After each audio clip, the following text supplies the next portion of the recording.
Hello and welcome to Workers' Comp Unwrapped, the podcast that simplifies workers' compensation for physicians. So let's get started. Welcome to Workers' Comp Unwrapped with me, Max, your host for this deep dive. This is Season 3, Episode 5.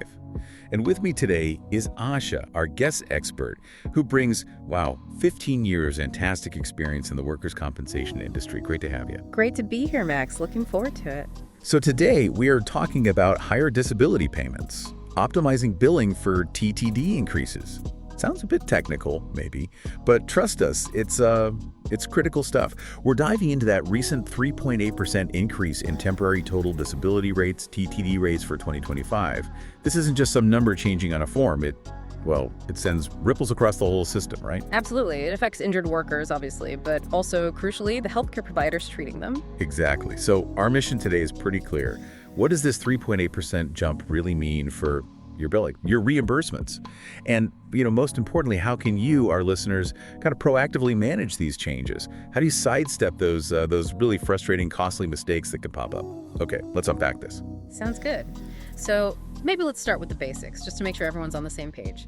TTD, temporary total disability. What is it? Well, it's essentially the wage replacement benefit. It gets paid to workers who, because of a work-related injury, are temporarily unable to do any kind of work. Think of it like their financial lifeline, When an injury takes them out of the game for a bit, it's meant to bridge that wage gap. Right, the wage gap. And it's not like it's carved in stone, this figure, is it? Especially here in California, these TTD rates, they kind of have a pulse. They adjust every year. That's right. They're tied directly to the statewide average weekly wage, the SAW. So each January, depending on how that SAW figure moves, the TTD benefits can go up, or sometimes they might stay flat. It reflects broader economic trends. So it's dynamic. It responds to what's happening out there. Exactly. And for 2025, we're seeing a pretty notable jump. It's going up by 3.8%. 3.8%. Okay, what does that look like in actual dollars? So the maximum weekly rate, that's climbing from $1,619.15 per week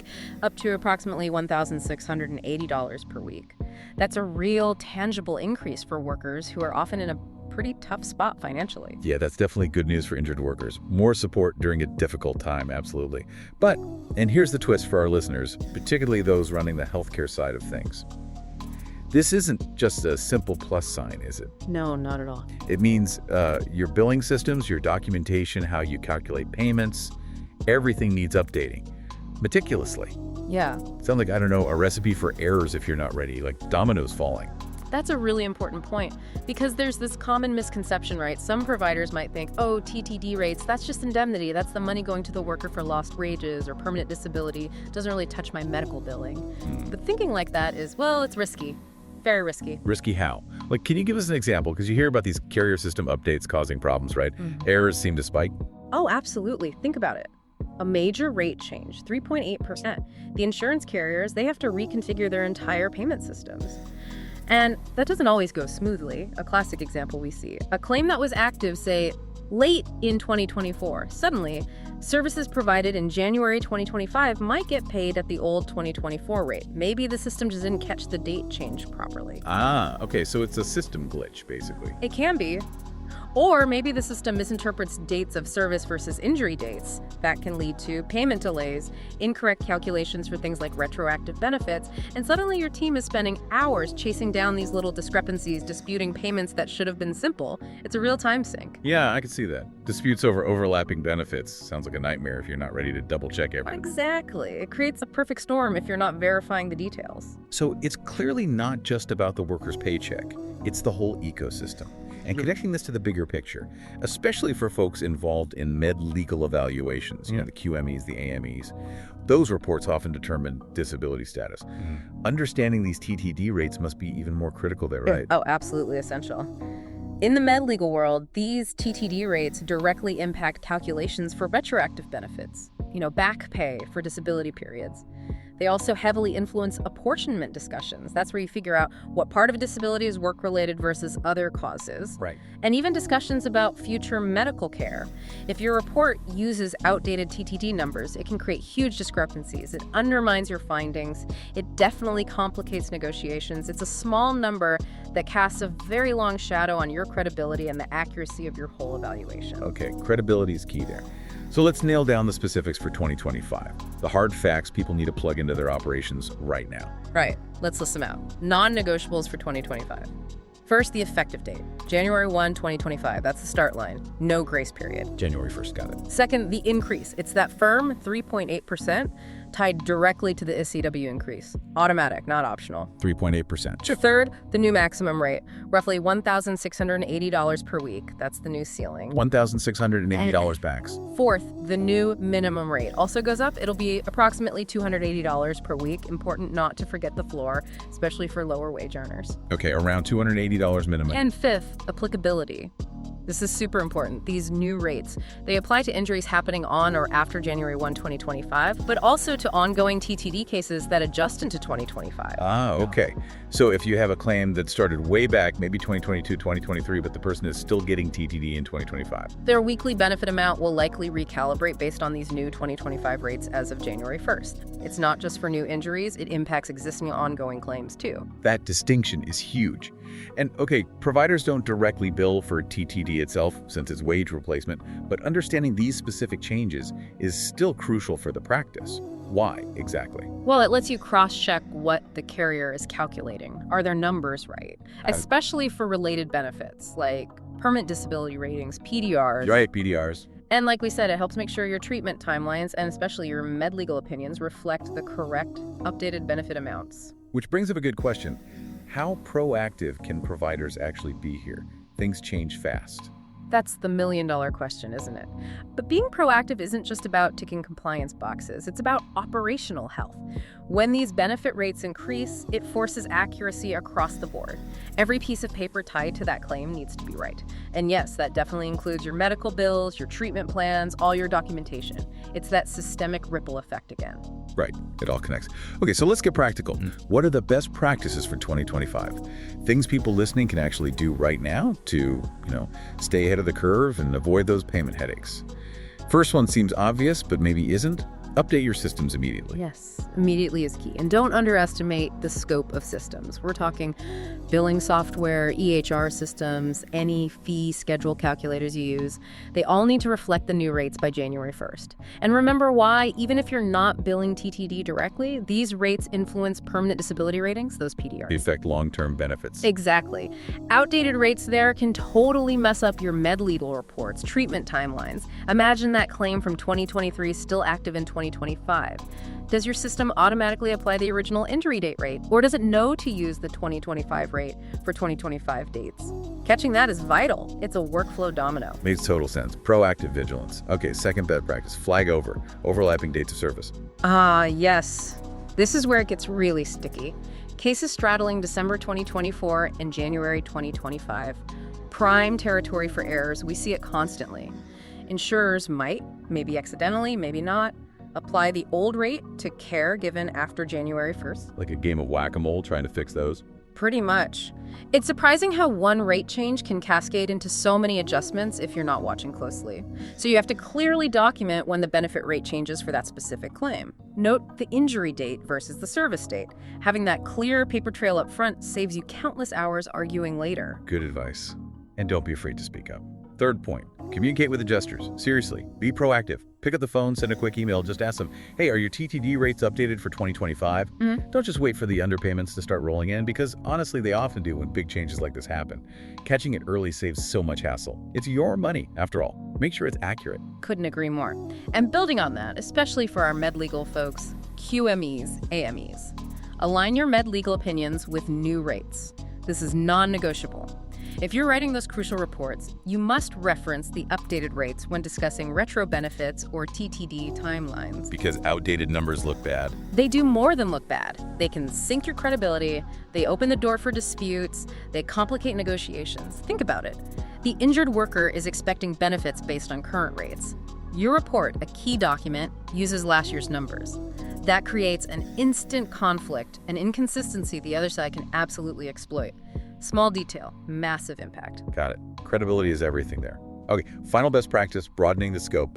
train your team. Yes, this isn't just a billing department issue. Right. Your front office staff, the entire billing team, maybe even the providers themselves, everyone should be aware of this 3.8% increase and what it means.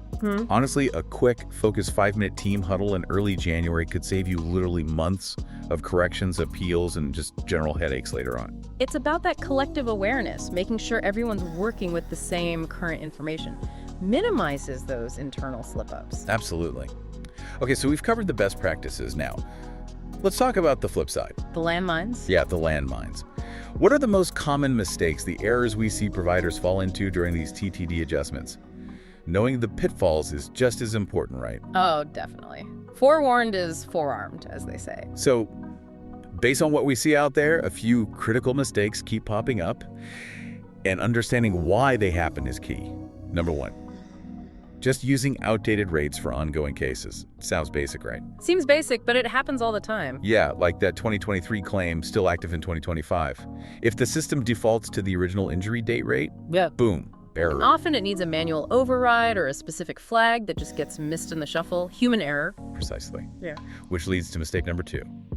Failing to actually audit the carrier's calculations after January 1st. Assuming they got it right. Big mistake. Huge. Adjusters handle tons of files. Glitches happen, people make mistakes. A quick cross-check of payments against the new rates is essential. It's verification, not just blind trust. It can save you weeks of chasing money later. Totally.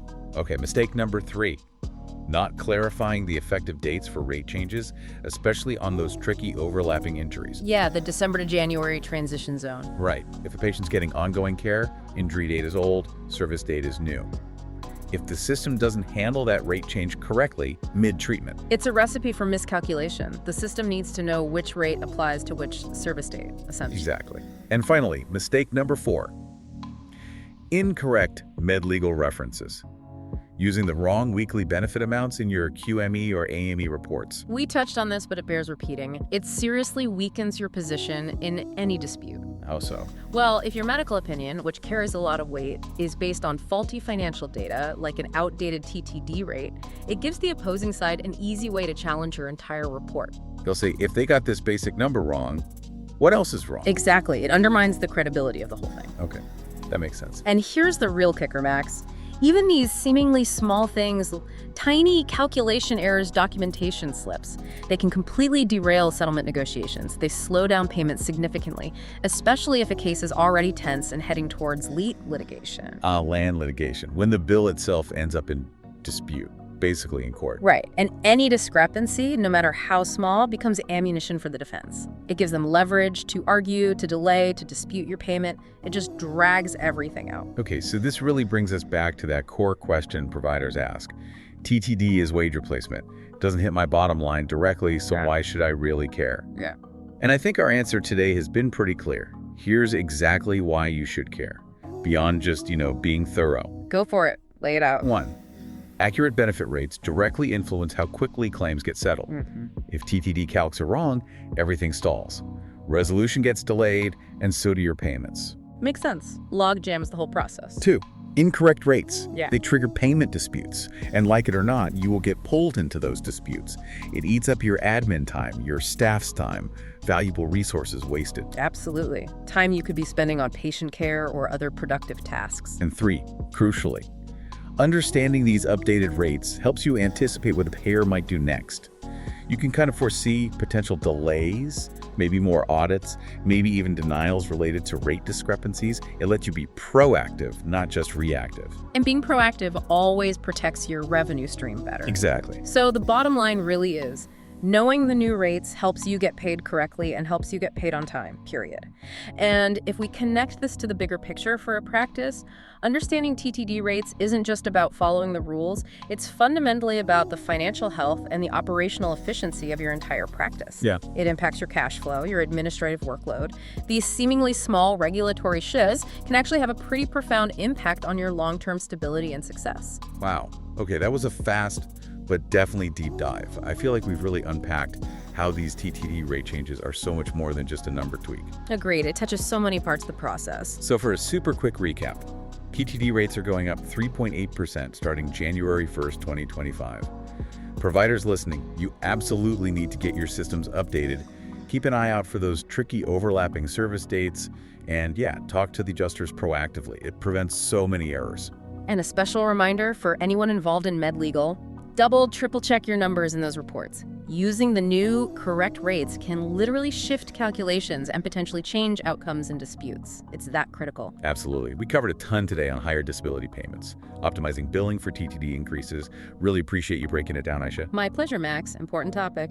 Definitely.